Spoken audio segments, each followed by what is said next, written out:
Moderator and panelist tonight. We have Arik Hesseldahl, I apologize. Okay. Is a technology writer for BusinessWeek.com and also writes the Bite of the Apple column. Arik has previously held editor positions with Forbes.com, Electronic News, and Electronic Business Asia. We have Alfred Spector from Google. He joined Google in November of 2007 and is responsible for research across Google and a growing collection of special initiatives. We have Zack from Microsoft. He's an architect evangelist with Microsoft, and his current focus is on architecting applications for the Microsoft Cloud. So I expect to see Bill intimately involved in a lot of our cloud computing interest groups. And we also have tonight Council Member Gale Brewer, who has been representing the Upper West Side and Clinton in New York City Council since 2002. Councilmember Brewer chairs the Committee on Technology in Government, where she works to make better use of technology, save money, improve city services, and bring residents, businesses, and nonprofits closer together. So with that, I'm going to hand it off to Arik for about 45 minutes of moderated discussion, and then we'll open it up for some audience questions. Thanks. Thank you. Thank you. Not too long ago, someone asked me, how can you write about technology from New York? And the assumption was that in order to write about technology, you had to be in California. And so I'm really gratified to see a group like this here. I have a really kind of an open structure here. I mean, I have some subjects that I think the panelists and I have discussed, and not being necessarily the subject matter expert in all of them, but familiar enough with them to speak about them a little bit, I'm going to ask our distinguished panelists to kind of riff on the subject matter. And so the first thing that's pretty much on everybody's mind these days, I think, is the economy and the jobs picture. And specifically, everybody in this room is either looking for a job or wondering whether they're going to hire someone, as Bill put it right before we got started here. And so I think I would just start with Councilmember Brewer, the latest, but the first to jump in and discuss a little bit about what your perspectives are, from your perspective, where things stand with the economy and the jobs picture in the city, and then we'll go with Bill and with Alfred. Well, thank you very much. I'm certainly not the expert. This is a great expert room. I can tell you that there are 51 members of the city council, as you probably know, and with the legislature. And so as chair of technology, working with the Economic Development Committee, we've had actually 2 hearings on the issue of why aren't we California, why aren't we Route 128, would be another way of translating. And I think that we now have the Economic Development Corporation, and there are probably people here from EDC, and the administration realizing that there are a lot of barriers to not being 128 and not being California. And the question is, how do we overcome those? It could be the cost of doing business for these small companies that are trying to grow in terms of technology, biotech, all the things that everybody in this room knows so well. And I think certainly working as Ted is here for working with CUNY and the other universities, we really need to get those barriers to go away and focus. And one of the issues that came out of both hearings on the topic of why don't we have more support for technology companies, when I say that, it's the whole universe. I think one of the issues is we need more engineers, we need less the cost of business, but we also need to figure out ways that there's one person at City Hall who can answer the gazillion questions that anybody has who's starting up. So that's just one example, I think, of what we're trying to do. And I think that in the next few months, I think you'll see a slight difference. It does take public hearing, and I think that's what we try to do in the council. We're not the place where you can get your contracts. We're not the place that can make everything correct, but we can air it so that the press and everybody in this room knows that you have a place to articulate the challenges, and then hopefully changes are made.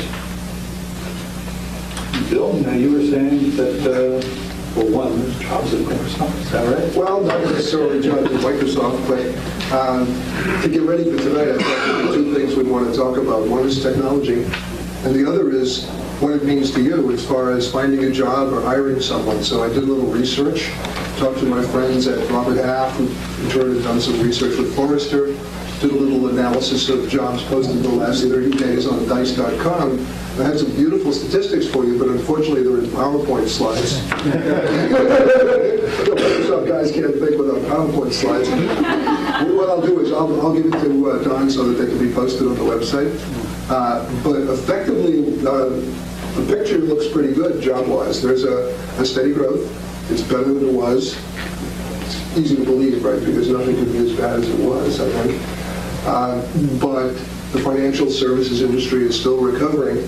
There are a number of skills that are still in hot demand, like security people, for instance, are in very good, very high demand. And also web developers that can build microsites and social networking sites. Also seeing a lot of startups, because whenever there's a recession, people lose their job and try to go out and build the next YouTube or the next Facebook. So we're seeing a lot of that. So that's kind of what you see, what some companies in the area say.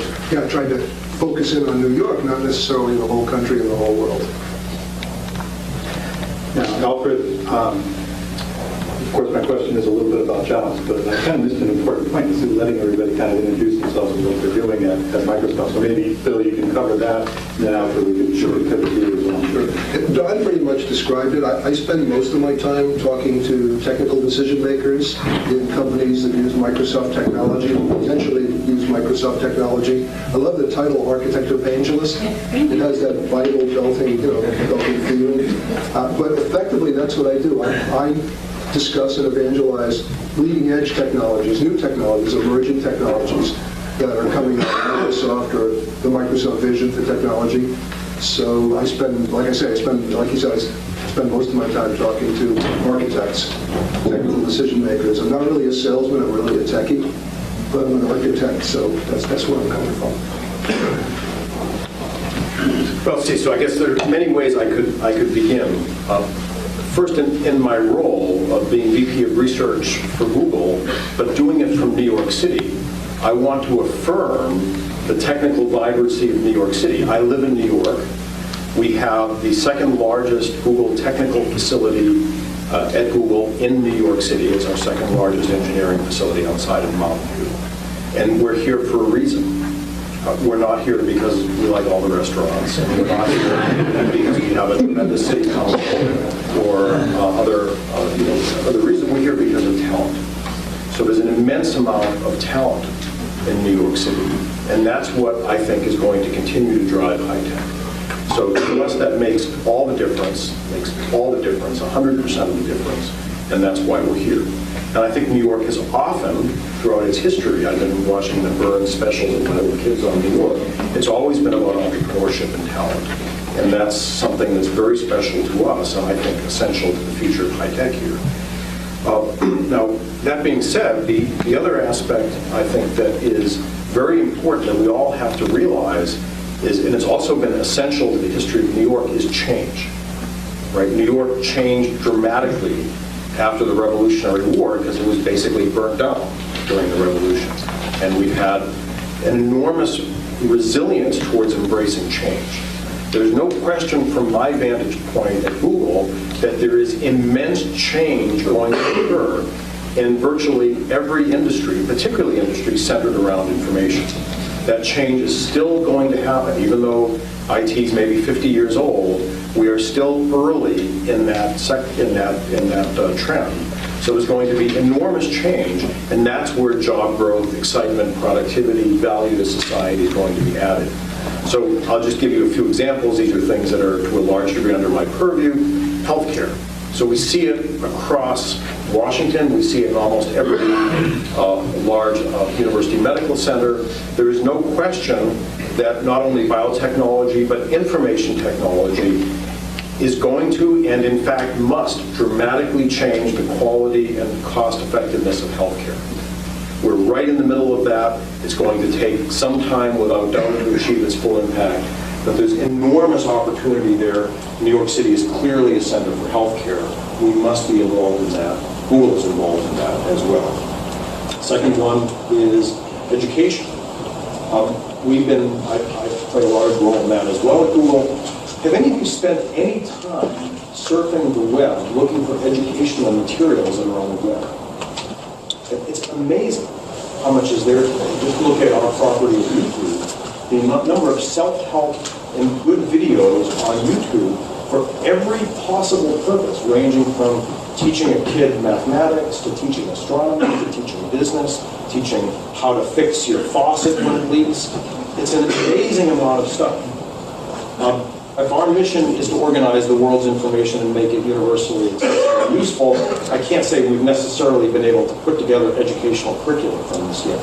But as we think about the opportunities to do that, to provide education to everyone based on these technologies, it's there. And we've just scratched the surface of utilizing these things. Last comment I'll make on this. But another part of it is government. So government is a big part of New York City. It's a big part of the United States. It seems to be a growing part. I read something about property values in Washington versus New York.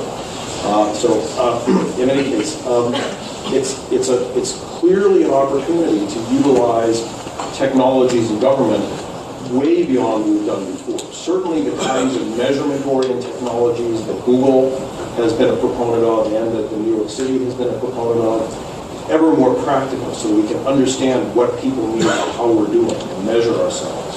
That's something that we can do ever increasingly well. In terms of providing services to people far more cost effectively, there's no doubt that's feasible. And with really relatively good statistics, I think even in New York City, about the availability of internet access is quite good. It's not perfect. There are segments of the population, but there are very interesting studies coming out that show it's better than you might think. And I think over the next few years, with the advent of more smartphone technology and more computers that are even simpler, netbooks that use hard operating systems and other things, I think things will even get cheaper and more accessible and more manageable for the vast population at large. So the opportunity to do more government service direct to individuals is there. And we could talk more about that. But those are just three places where New York plays a big role, where I think technology is going to be disruptive, valuable, generate jobs and value. I just say one thing which is interesting. On the government side, yesterday I met with the head of technology for the Department of Education. We have 1,600 public school buildings in the city of New York. Just to give you the depth. And 1.1 million students. Exactly. And the problem is, interesting enough, we have this great curriculum, which I know a lot of it is online, but the bandwidth going into 1,600 schools is a challenge. So when you're trying to have, all your great, I'm just giving an example. So what does he want in terms of capital budget? For me, we call it reservoir bandwidth. Just to give you an example of the kinds of things that we're up to. Well, let's talk about broadband a little bit. It's something I've written about, and people tend to think that if you live in a large city, you're generally in a well-served area. I wrote a story for BusinessWeek.com a couple of years ago where I went out to a rural area and found the frustrations that small business owners have. But it's not just, the second story I wrote in that series, the third actually, was focused on Harlem, where people didn't necessarily have access because of economic means. Sometimes availability was an issue. Broadband is clearly on the national agenda right now. The government is handing out $7 billion, which I think is practically just a drop in the bucket to really solve the problem. But Councilmember Brewer, talk to us about broadband in the city.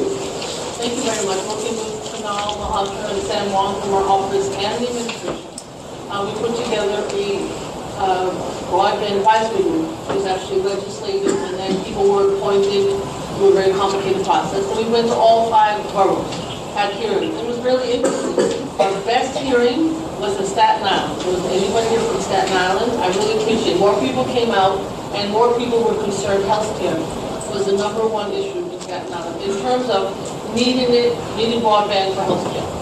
But I would say that at the same time, the Economic Development Corporation hired Diamond Consultants. I'm sure most of you know Chris O'Brien from Diamond, to look at this issue of who has it, how much does it cost, is it fast enough, etc. And I think right now we're working on putting all these pieces together. But I would say in New York City, the issue is that yes, there are a lot of us who have some kind of broadband. It's not fast enough, which is what every small business trying to put together a website in Bedford-Stuyvesant, for instance, will tell you. At the same time, of course, the cost for a lot of families is too high. And I would maintain that even during the recession, it wasn't just a problem recession-wise, even before when we started doing hearings. We found that, again, I give great credit to the Department of Education, trying to deal with 1.2 million students, thousands of teachers, and so on. But actually, the students only spend maybe 2 hours a day actually using the computers themselves. And the fact of the matter is then you have the library issue. The libraries are the best resource in New York. They're like the jewel of New York City, but they're open 6 days a week, not 7, and not always a full 6 days. So the question is, and we're working hopefully with VTOP, which is what you just mentioned in terms of the federal funding, to get more money for the Department of Education so that it's a 24-hour opportunity for parents and children working on the homework and the home situation. And the same thing, trying to find places that are sustainable in the neighborhood to be able to have free access. That's sort of the top of the issues. And of course, there's all the economic development issues, small business, what speed, what cost, and all the issues that go with economic development. We always hear about places like North Carolina and all these other states, but we don't know where they are, but somewhere else. And New York is part two. Just like New York. But we know that there are other states that are planning, and we actually sit on the planning group that the state has, working with Governor Patterson and so on, to try to think how to make the state have a better broadband plan. So that's the short version. So I think in some, we could say that there's a lot of connectivity, but it's expensive for a lot of families. It may not be getting to the lowest income, and we have to think of how to do that in a way that helps all families. Now, is the city specifically seeking grants Yes, from the the city is administration? seeking a $40.5 million, I call it Department of Education grant. We hope to hear about it in February if anybody has inside information. The grant to try to provide computer access to middle school students. It's actually all students and families working with some nonprofits. And then we have another city grant for what we call CTCs, computer training centers. And I think there's some state grants also that are also in the hopper. Alfred, that sounded like... Well, so I think it's so you brought up a lot of issues. So one issue is, what do you need to run a web service? I mean, we brought up Councilman Brewer. Is there enough bandwidth to run a high-performance web service somewhere? I would suggest, just as a technologist, I'm not actually sure that that's the most important question. These days, most web services are hosted in, on 7th Avenue in the corner of such and such, and you need 10 megabits of bandwidth in that office. Most web services make sense to host at some web service organization that will be someplace else. So I think that this is going to be an impact on small business. So just a thought on that one. That's changed. That wasn't true 12 years ago when one would find a Linux server, Windows server or something and run something. But it is basically true today that most things are hosted in the cloud somewhere rather than on a particular machine.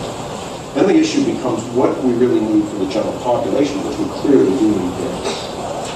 And I don't exactly know how to think of it, but I do know I've been trained in my time at Google to really think about what are the use cases that we need. Right? So are we really trying to provide high-definition video to absolutely everyone in the world, video on demand, high-def rates? Well, that is clearly very high bandwidth. If we want to make sure that parents can follow their students' attendance at school and understand what their homework assignments are and get feedback on how they're doing, bandwidth requirements are frankly less. So I think that because of that, if we look at fitness to purpose and understand what's really needed so that we can provide services that are essential to the population, we may be closer than we think to doing what we need in New York. I certainly hope that's true because the benefits are true. And it occurred to me while I was writing the story, actually, that it was during the election period, and it occurred to me that if you didn't have access to, enough broadband speed in your home, you were kind of locked out from participating and keeping track of a certain aspect of the presidential election that was underway. You couldn't watch Barack Obama's speeches on YouTube, for instance, on a dial-up. You couldn't keep track. You can't keep track of what the President of the United States says now in his speeches unless you listen to the radio. But Bill, do you have a perspective on here? No, I think that's a pretty good analysis. I think that, recently a science fiction writer named William Gibson was interviewed, and basically his comment to the interviewer was that the future's here, but it's not evenly distributed. So we tend to think of what we have, as high-speed bandwidth, but in this country and other countries, it's not necessarily ubiquitous. So I think that's really should be one of our objectives, is to make people think of this. I think also, I do think these mobile devices will compete. So at Google, that's certainly one of our bets, as you all know. The likelihood that, I just arrived at somewhere in the morning, the number of people that are on iPhone, and other smart devices, they're all connected by multi-hundred megabit links. People are watching video. I do have to take a moment here. Alfred gave me too good an opportunity to promote our cover story by my colleague Peter Burrows. The text is Apple versus Google, why can't they be friends? And it's got a picture of Steve Jobs and Eric Schmidt holding their respective, thank you. I think they are friends. They are friends. I believe they are. And as most of you probably know, Eric Schmidt sat on Apple's board until this summer. So they've had a parting of the ways because of corporate issues, and I think Peter explained it well, but it's a very topical for discussion, I think. But the mobile devices is clearly, we just watched Eye from Afar, a lot of mobile devices emerging at the Consumer Electronics Show. Lots of attention on mobile phones, yes, but a lot of tablet devices, e-readers and so forth, netbooks. Now smart books is a new category that seems to be emerging. Lots of new operating systems, lots of new hardware platforms. Bill, I know you wanted to talk a little bit about this, and Alfred probably has some things to say as well. I agree completely with Alfred about this, the mobile phone. I think that Microsoft has a vision, owns a vision, and our current vision is called 3 screens on the cloud. The mobile phone, the TV set, and the PC. And I guess we're basically predicting convergence of all of those. You've already seen TV commercials about the guy controlling his direct TV from his mobile phone. Recently, Verizon started to put Facebook on their cable system. So we kind of see, in terms of content and in terms of protocols, a convergence with those, so that you won't necessarily use a remote control to control your TV. You might as well use your cell phone, and you can do that from work or at home. So we see that kind of convergence coming, and not in the long term, but in the reasonably short term. From my perspective, I agree. You have to understand that we're still trying to get smart boards in the classrooms. So when we hear about these things, we know that they exist in government. Like, you have to understand we got to try to get them everywhere, and so we're always a little behind. And meanwhile, if you go to a classroom today, like one of my kids, he was in the Bronx, and last year, he's in college this year, and I said last year, so like when you were doing work, how did it go if everybody had video and that was part of your assignment? Oh, he said, forget it. It was impossible. So we got so much to go to get to what you're talking about. A few steps behind. The thought occurs to me, though, in the classroom, it's entirely possible. I don't know what mobile devices kids tend to carry these days. Perhaps they're carrying iPhones, perhaps they're carrying lesser phones. But they're not allowed to bring them into school. Well, they're not allowed to bring them into school. I mean, it's a hard thing listening. So like a calculator all over again. Just so you know, if you're not in school, you have to leave your cell phone anyway, which could be your mobile device, in the bodega for $1 at the store. Just so you understand what really goes on. So to bring the mentality of having this item that you could then bring to school and use as a telephone presents a problem. It could almost be, the phones have reached a point where they could almost be a study aid in school. You could tell kids to try. Yeah. Well, 3 screens in the cloud, on television, that sounds kind of interesting. Reaching things on television. Can you talk a little bit about that 3rd screen a bit more? Sure. We have, and by television, we're also including gaming. And as you know, we have a lot of online services, and we have a lot of devices out there. And we're seeing all of that converging to the point where we might be able to browse the web on your Xbox. You can look at Netflix movies now on your Xbox, using your Xbox. So that's all part of that general convergence. I was really impressed with, I think Verizon Fire says Facebook. So you can surf Facebook from your TV set. So I kind of see that convergence continuing more and more. So the question, I'll just try to make this a little more lively here, is where does that convergence end? So if that convergence goes to its logical conclusion, we use all the bandwidth on the fiber for TCP/IP, and we have video on demand and video streaming over TCP/IP, as in the popular services that are now available. So that's a very interesting question. The amount of my family, just as an example, we thought we were controlling television usage with my kids that are aged 10, 10, and 9. And what we found out, of course, is that their computer usage was actually television usage because they were watching the Disney Channel on, or the equivalent thereof on YouTube. When I worked at Google, it was very hard to impugn YouTube. NBC was one thing, but YouTube was something else. So it's a very interesting convergence that's going to happen broadly. And again, this is a media center. We have to find a way to embrace this in the media because there are tremendous advertising opportunities. There are tremendous opportunities to know and to know what people are interested in, what we should advertise to them and why. That all can make this a far more entertaining and profitable industry, I think, for New York, if we look at this. I think convergence is going to go very far and with great simplification. Some people are, some people have all these different connections to televisions, and cable, and over the air, and you can imagine throwing it all out and having one 802.11 wireless connection, and that's it. Next to your internet. I don't think that's necessarily a crazy idea. And have the television actually be on demand via the internet. Yeah, or other kinds of streaming. There's a lot of possibilities. We were to let up. I mean, a lot of things will happen to the internet. We have partnerships with many organizations, but where the long-term technology is, there's a lot of disruption. Where this disruption, New Yorkers have to say this is an opportunity in business and technology for us to make a difference. Well, you also brought up the cloud before when we talked about web hosting on the premise versus out in the cloud. And one of the questions that I wanted to try and tackle is the question, is the cloud secure? And I should also make a point of giving you, since the news has been about Google the last couple of days, that you're not going to talk about that. I'm not going to ask you about that, and you're not going to answer any questions about it. I don't think I can add anything to what is already on the Google official blog, which I refer to. That's a matter of corporate policy. But we do want to talk about the general topic of cloud security. I mean, the companies are embracing the cloud, government is embracing the cloud increasingly, and we do have concerns about whether or not it's secure.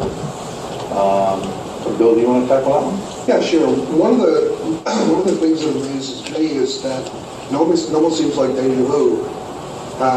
If somebody had told me 15, 20 years ago that we'd be putting our payroll information in the cloud, I would have said they were crazy. And yet we all outsource our payroll to companies like ADP. I think, it's a matter of knowing what you can outsource to the cloud, and also getting legislation passed so that the laws catch up with the real world, because they always lag the real world. There are some information that you can put in the cloud, there's some information that you'd be crazy to put in the cloud. The real demand is for people that know the difference, and sorting out the difference. Leveraging, Microsoft believes in software plus services, not just the cloud.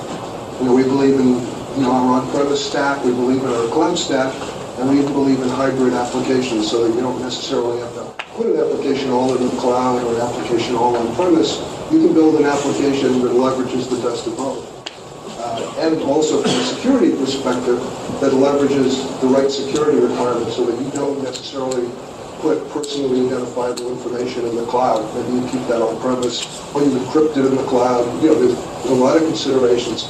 Security, saying is the cloud secure is too general. You have to drill down into requirements, I think, and be specific on what it is you're trying to accomplish. So I'll turn this around a little bit and pose it this way. I think it's clear to all of us now that information sharing is an essential part of running our society. So we cannot have a walled enterprise. we did do it. I remember when I was a student at IBM, to get an email address required the approval of, I don't know, the head of the research lab in San Jose research facility. I couldn't believe it. But IBM was afraid that information going in and out of IBM would be either contaminating from the intellectual property perspective of IBM products, or information would leak out. So I think I can understand where that came from. Think of that, well, that's about 25 years ago. And now think of it today. You can't imagine denying an employee an email address with the right to talk to customers and business partners and the like, and way more. Messaging, email, video conference, and the like. So the flow of information across enterprises is a given. We've taken that as a given. I think that's where we all have to recognize there are inherent security challenges that are concomitant that go along with this flow of information. I frankly think it's relatively incidental whether the data is stored encrypted in some cloud or encrypted on your server. I think those are not the big security risks. I think all the risks emanate from an architecture of a highly connected world. And that's a really interesting question as to how we're going to play all that. So one argument says, at the extreme, we'll all give everybody access to everything and not worry about it. That doesn't work. The other argument says we're going to have extremely fine-grained security control on everything. I'll give this customer access to this product specification on this thing, and I'll give that customer access to something else, and we'll have these very complicated, that doesn't work either. So we have architectural issues of how do we architect the future of society, of commerce, of education, of invention, to allow for the relatively free sharing of information. I think that's the real question. And I think this cloud issue is actually not, honestly, I don't think this is the big issue with security. I think it relates to the fact that we've now crossed the bridge to believing sharing is fundamental. The government is a funny player in this, and some of you government know. First of all, we obviously have police department, fire department, and what we call emergency services. The police department is run very well by Ray Kelly, and he actually has, just in terms of the world today, terrorism and other predators, 1,000 police officers looking at a computer every day, which I think most people don't understand, and I don't know what the total police department, that's around 38,000, a little bit less, going down, which is the budget crisis.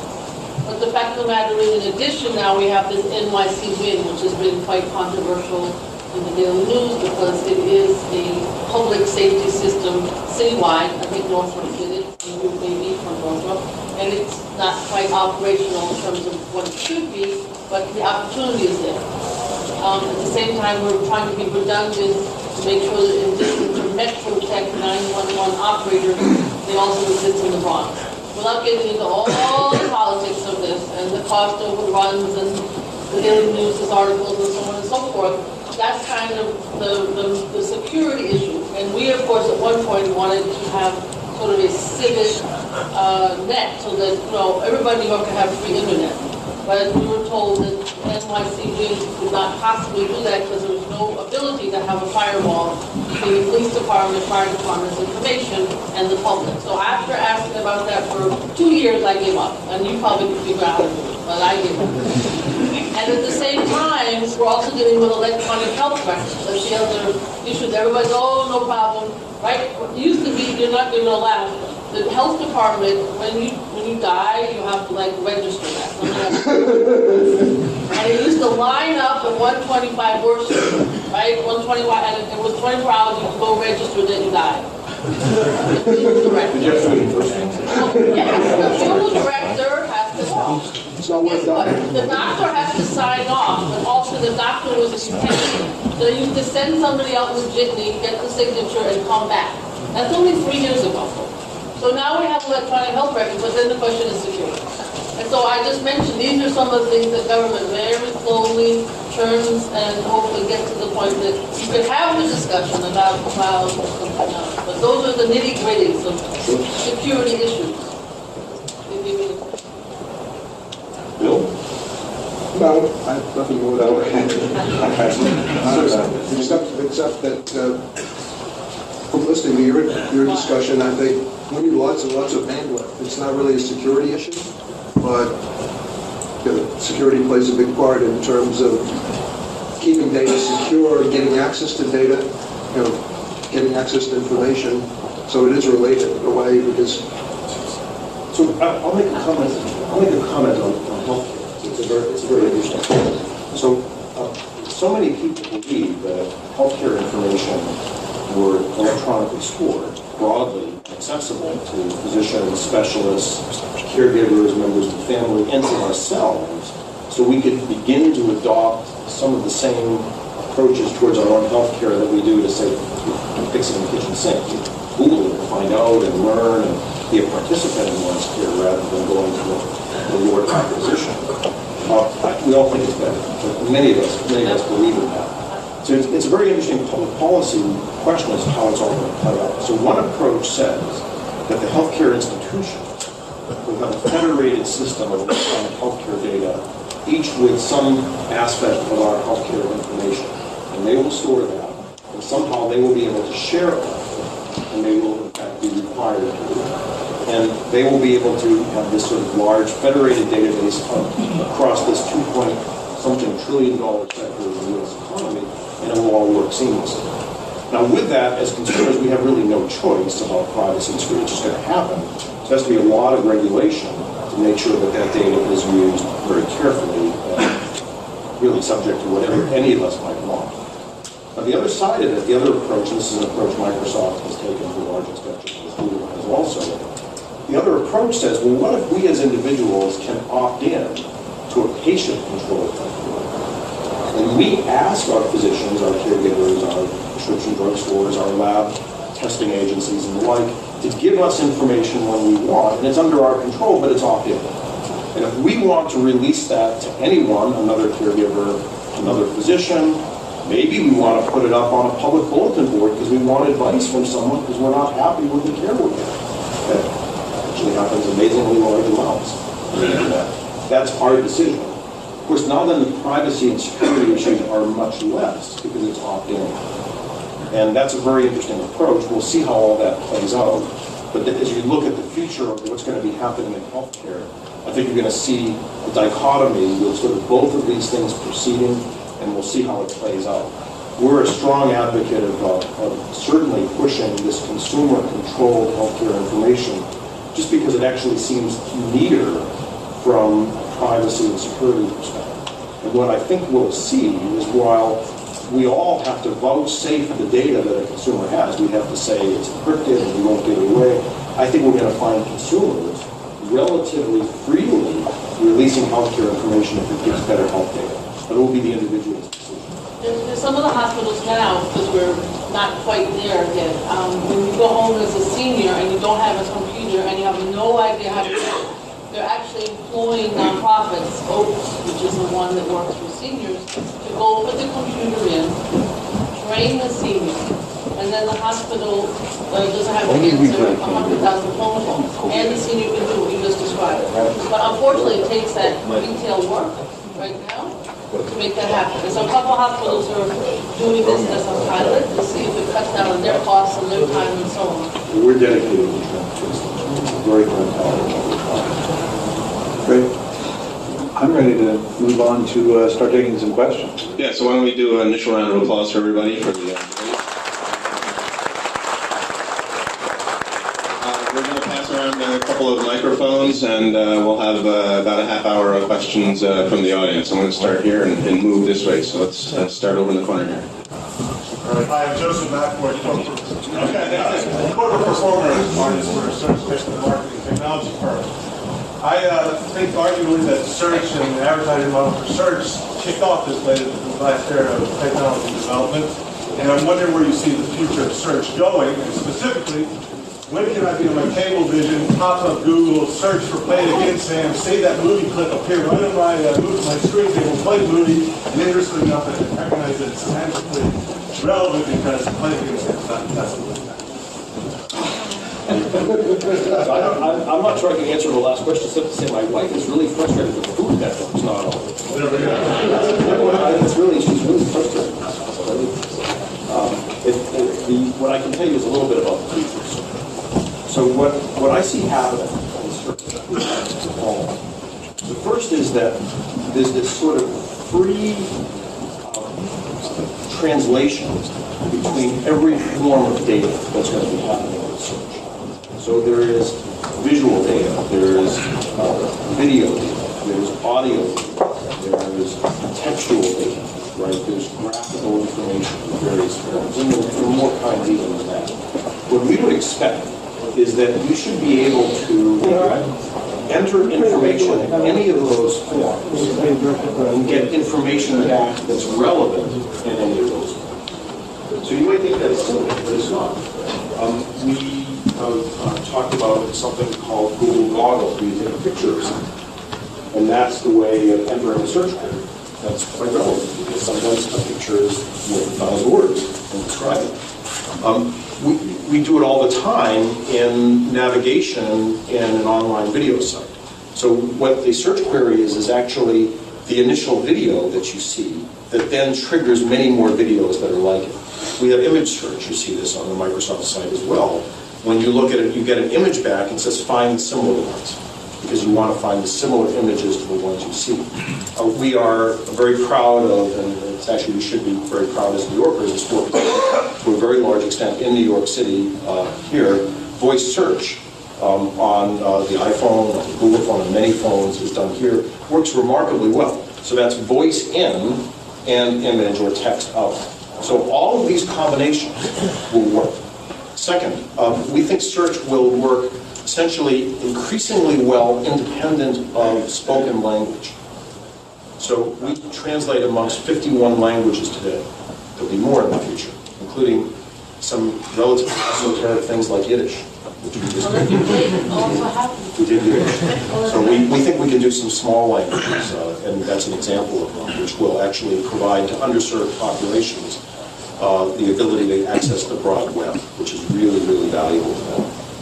So, and that will continue to get better. There's incredibly good translation research going on throughout the industry, and our colleagues at Microsoft have a big research lab, and this is being done at academic institutions. So translation is a place where we're going to see it. Any of you gone to the MTA website in New York? Mm-hmm. There's a little widget on it saying translate this. I think you can translate it into 51 languages. What a great thing for a city with a diversity of tongues. So I hope to do that more. Two more parts to this, just in search. I think you want to see access to every corpus available from within search. So while there's occasional controversy over books and such things, that's what you want. You don't want to just search, the one corpus. You want to search books, and you want to be able to search everything.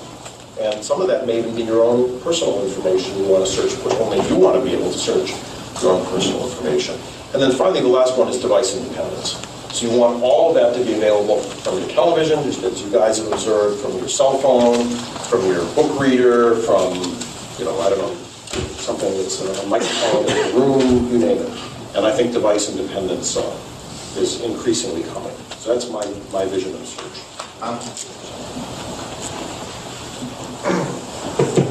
Slide. Andrew Brust from 26 New York. We're a Microsoft Gold Partner. I also write for Redmond Developer News, and I carry a Droid as my phone.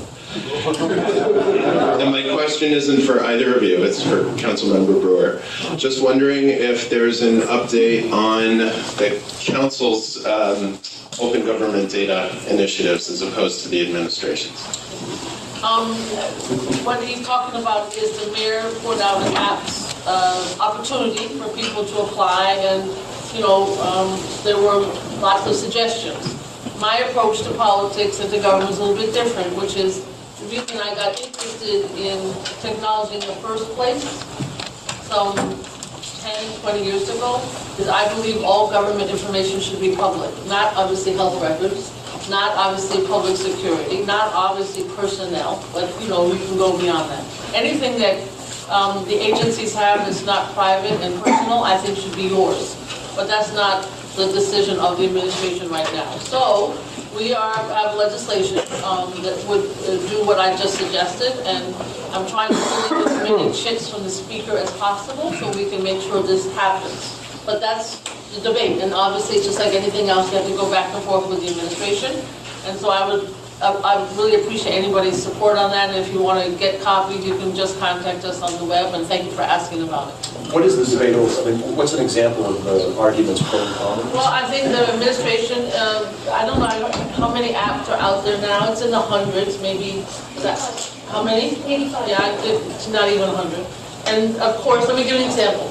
When you go to a meeting of service cabinets, those are agencies that meet on a regular basis, you'll hear the guy from the fire department and the homeless agency and so on give you all these statistics. Now, you wouldn't think that that would be something that was available. I mean, agencies have hundreds and hundreds of databases. So you need to be able to know, I want to know how many people, women and children, are actually on the streets of New York and how many are actually in school, just to give an example. But that's not something that people can necessarily make money off of, but it's something that we want to know for public policy. Right now, you often have to foil that, freedom of information. So I think that would be an example where you can either, you can help people better if you have that information. And of course, there's lots that would be better. People want to know, I hate to say stupid things because I know this makes money, but parking spaces and all that stuff. I understand that that's a big issue for the public. But for those of us who are just interested in public policy, other kinds of data. There's so much data, you don't really know what to ask because there's so much of it. Question over here? Hi, Robert Bell with the Intelligent Community Forum. Good to see you again, Councilwoman. One of our supporters in town. We appreciate it. The panel touched briefly on the issue of disruption, disruption being an opportunity, but of course disruption is also disruption. We have in this town a very important technology-based industry that really is vital to a lot of what goes on in America. It's called television. And it uses a very, very robust, very well-defined technology platform that many people in that business fear is going to be gone in about 20 years for just the reasons that you talked about. That's from a point of view of being a New Yorker and being, thinking about a major industry here. I'm interested in you to reflect on that issue of this next 10, 15 years as an industry vital to the town maybe falls apart, and what takes its place? How do we manage that? Well, so I'll make a general comment, but look, I think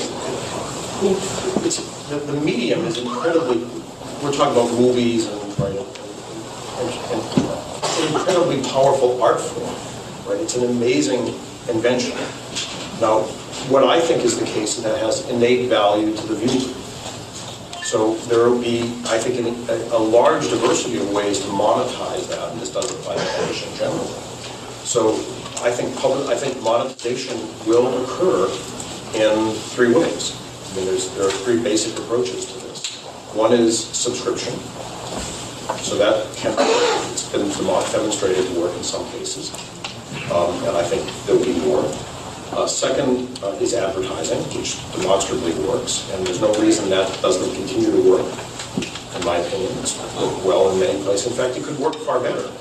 Once it's possible to know that, 4 months, the truth to tell us, 4 or 5 months ago we were looking for a minivan, it was much better to put minivan ads on television for us than it was to put Ferrari ads on television for us, which we would never buy with 3 little kids. And then the third thing is microtransactions, which I think are something that is also a feasible technology base that many people are thinking about increasing. So I think there's a lot of ways that monetization can occur. I think we have to be aggressive in seeking them out as an industry, as a collection of industries, as a city. But there's no way to get around the fact that these are information portrayed in these beautiful ways is valuable.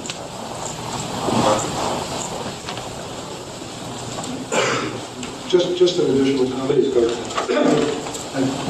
When you look back and you see what's happened to the television industry, it used to be television over the air, and now it's become very heavily television over the wire, the cable industry. So I think the media industry folks are wise to be concerned because their world is going to get turned upside down.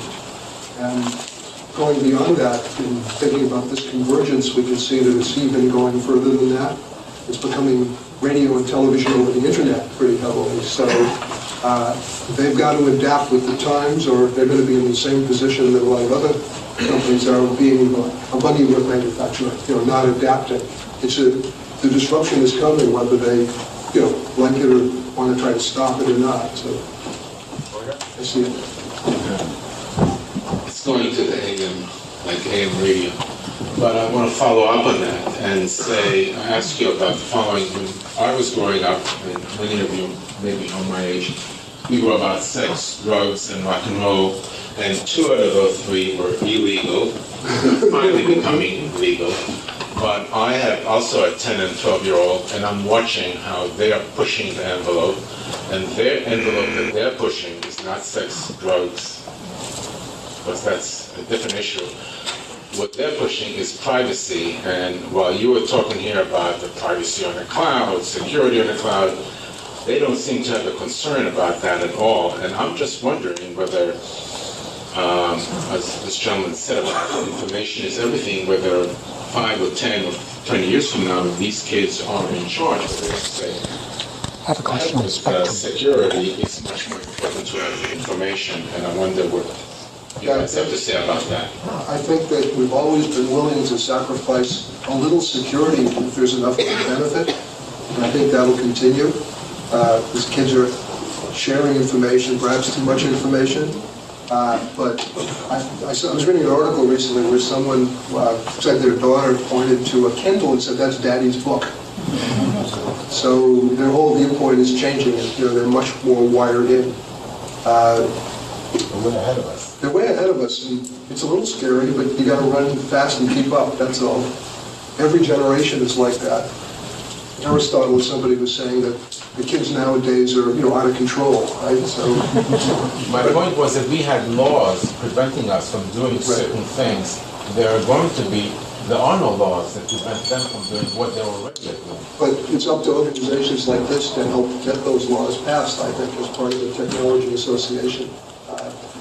They're still based on paper, let alone computerized records, when in fact they have to be based on the internet. So Is there's a lot of catching up to do. Is Microsoft's coming out in for regulation? Of what? Anything. Do you want to be regulated? No, I don't think so. So, you know what I think, though? Just all of us, many of us are technology companies. We have to recognize we live in a fluid world. We don't control the shots, right? We don't control what the government, the city council believes in this, and we don't control what the people in New York believe, stratified by age group. So we have to make sure we build systems that meet what our users want. So we must be transparent in what we do, and we absolutely must meet the needs of people. And we have to recognize, I think, as technologists, they're fluid. They've changed, right? Initially, people were afraid to put credit cards in on the web. Today, the $50 limit was considered to be sufficient protection that people type their credit card in willy-nilly and somehow things work with a secure electronic transaction protocol. Things will change over time. How they'll change, I don't think we know. We've been moving increasingly towards being ever more careful to be transparent. That's been our reaction to this. I don't know if you've seen it, we announced a privacy dashboard recently. So that is something we want you to know what we know. And you can tell us to not store certain things if you wish. But you may or may not make the decision that it's valuable for us to do, a somewhat better job with certain things if we remember certain things, and otherwise we won't. You tell us. So I think that's something incumbent upon the financial institutions and the technology companies, all of us, we have to be responsive to the public. It's coming out a little bit in the net neutrality fight, with the issue of what is the responsibility of government, what's the responsibility of the industry, what's the responsibility of the public. And everybody has, in my experience, because we're trying to deal with a resolution on this topic, is everybody has a different opinion. So it is interesting, but it's not solved yet. It's still in negotiation. Thank you. Hi. My name is Dorothy Hill, and I'm a representative of 85 Bras, which is the Goldman Sachs Women's Alumni Network with over 21,000 members globally. We are very interested in the subject of education, hard skills in math and science in particular for girls. 85% of purchasing decisions in the United States are made by women. Yet when we look at how girls excel in math and science and do quite well in terms of graduation rates from college and master's programs, they fall off the cliff when it comes to running businesses and technology companies, working in venture capital firms, etc. So my question is actually quite pointed. When we look to the next generation, what can Microsoft and Google do, as well as other large corporations globally, to use New York City as sort of a petri dish to introduce new skills training in both girls and boys, so that in the future we have those skills that we need to compete on the global landscape, and that includes, new media, security software, and other high growth sectors. Thank you. Well, it's a terrific question. It's a huge question for those of us in computer science as well, that there's a terrible mismatch between the opportunities and the number of women that are going into the field today. So it's a huge issue in computer science that women don't seem to go into computer science and anywhere near the numbers that they go into business or finance or other fields. So we feel very deeply about the breadth of the issue. So let me just give you a few things that I think we can do. There's way more to be done. First, we have just one thing to mention, I guess I have to say this, we have an intern program at Google, and we are hiring, I'm responsible for it. We are trying to bring a lot of bright interns in computer science and related fields into our offices in New York this summer. If you know anyone, go to our website. The first part of the job interview test is to find a spot on the website to apply. I'm sure if anyone that can get a job at Google can do that, so that's not a problem. So that's number one. And we've actually had an outreach program as well to go after students that might not make it into the regular program but are in underrepresented groups, including women, in this. And that's actually been a tremendous success. New York was one of the two first sites that we did this in. Did this last summer, and it's bigger this summer. We've added a third site to it. So that's another thing. We're part of a lot of the Women in Computer Science initiative, like NC-WIT. In fact, I was at a meeting myself just at the University of Virginia about 2 months ago. And we are doing concrete things, trying to encourage women to go into the field broadly. Now, let's go back earlier. Let's go into STEM education and such things. We've hired 3 teachers in our Mountain View campus, actually, to help us with curriculum design, believe it or not. It's sort of a research project. We brought in 3 teachers for a year sabbatical. And one of the things we believe strongly is that computer science should be part of the curriculum for kids in junior high school and high school. Now, there's a big debate whether it should replace physics or chemistry. I don't want to go there because I'm not even exactly sure how to fit everything in the curriculum for my own kids when the time comes. But what I do think is computer science should be part of very many courses that are offered. There should be an aspect of programming a little bit when one does a little bit of population genetics in an early biology course. There should be an aspect of programming when one does algebra. We think it'll make algebra more fun. People won't start to tune out when they see algebra, which many, particularly girls, do it, actually, as I understand it. And you can do this. So we can infuse computer science in the curriculum. Jeanette Wing, who is the person at the National Science Foundation that's responsible for the computer science director, she's called the assistant director for computer science and engineering. And she believes strongly in this topic called computational thinking.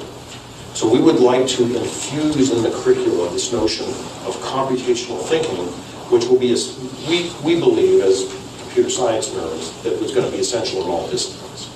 And some of you share that probably, but I think it's going to be, one of the things I'm doing personally is I'm trying to get the academic institutions on whose advisory boards I sit to not just measure the number of computer science majors, for example, but to measure the number of computer science minors. I'm just as happy with someone with a biology degree with a minor in computer science that goes to medical school as I am yet another person to write another operating system device driver. I don't think I could add to that. I know that it actually should start even earlier. The science aspect.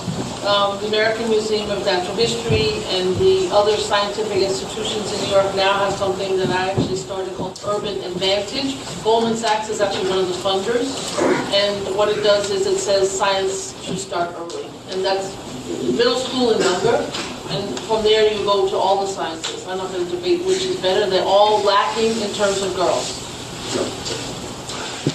Yeah, excuse me, Microsoft specific steps that we've taken are, we're very active with Women in Technology here in New York. We run a lot of events specifically for women. We also have a very strong internal diversity program. We try to hire, women where we can. And it's not, somebody was waving at me. I think we need to do more. I agree, because there's a lot of talent out there that's being wasted. We've got to get rid of the glass ceiling in companies so that women can get promoted equally with men. I'm a big believer in that, and I think so is Microsoft. We started a bit late, so let's take one more question from Tom's side of the room, and then we'll wrap up. I'm going to just add one follow-up. So there's only 3 members to the NITEC board right now, and I want to give Don a little bit of credit. There's three old white men, Don included, and they've made a concerted effort to expand the board and reach out to women in New York, and I think that's a credit to them. And it's as I look around, there's a lot of dudes here, and it's if we want a more diverse company, a more diverse city, it's kind of up to us to make it inclusive. So I want to give them a small bit of credit for at least starting that. I'm Randy Taylor with Stockholder Finder. You've said that subscription, advertising, and microtransactions will be 3 business models that will likely fare well in the future. We were also talking about convergence, walled gardens falling, a connecting of everything everywhere. It could be argued that we're entering an era of a massive oversupply of everything from labor to content and everything else. How do you see massive oversupply impacting the markets and especially content that can be digitized in the future? I'm more optimistic about human creativity, to be honest. I'm sorry, I sit there in my stationary bicycle and I look for something to watch on television and I don't see it.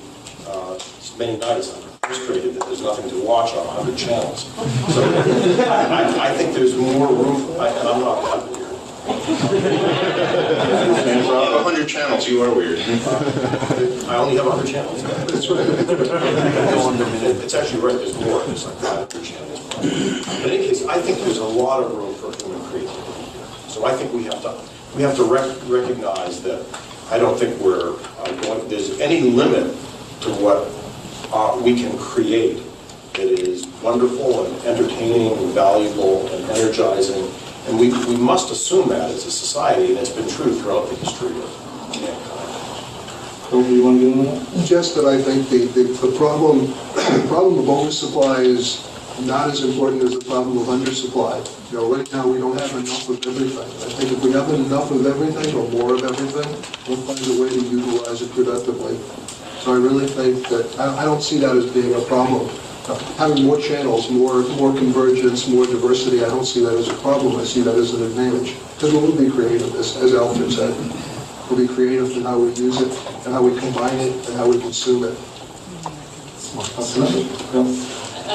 don't think I can add to anything. Okay. Can we, I guess after we're done with questions, can we have one brief comment to wrap things up from everyone? I just think the next cover of your magazine, we should have a picture of the young people putting their cell phones at the bodega for an hour. Versus the idea of a device that could be used not just for amazing speakers, and to say that I hope that you'll pay attention to what goes on locally in New York City, because we would love to have your input. There's a group of us who have been looking at trying to open up government, and I could use your help and really, really appreciate the ideas that are here. I think government, unfortunately, we have a $60 billion budget in New York City. People don't realize that. It's United States, state of California, state of New York, and then New York City. And we're bigger than all the other states and half the countries in the world, just in terms of our budget. So things go slowly, but we can't forget the folks that need the services the most in some cases, and that's really what my job is. So thank you.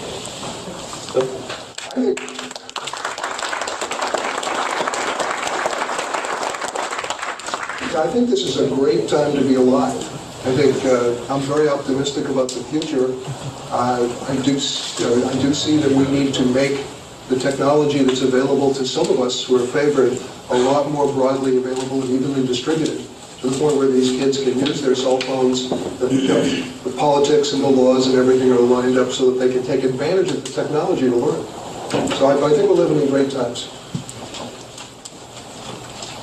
Well, my comment, I think, is just there's a tremendous change, there's tremendous opportunity associated with it in the field, certainly related to computer science, which we follow so much in Google. We're not at the end of the learning curve here, we're right at the sweet spot where things are accelerating. So it's an amazing time in that regard. There's amazing opportunities for people. We are hiring broadly, if you know, smart people, not just interns. I think the industry is going to be hiring again broadly because there's just an immense opportunity in these telecommunications and computation and storage systems that, when networked together, add so much to everything we can do as a human race. That's an encouraging thought. Thanks, everyone. Thanks to everybody for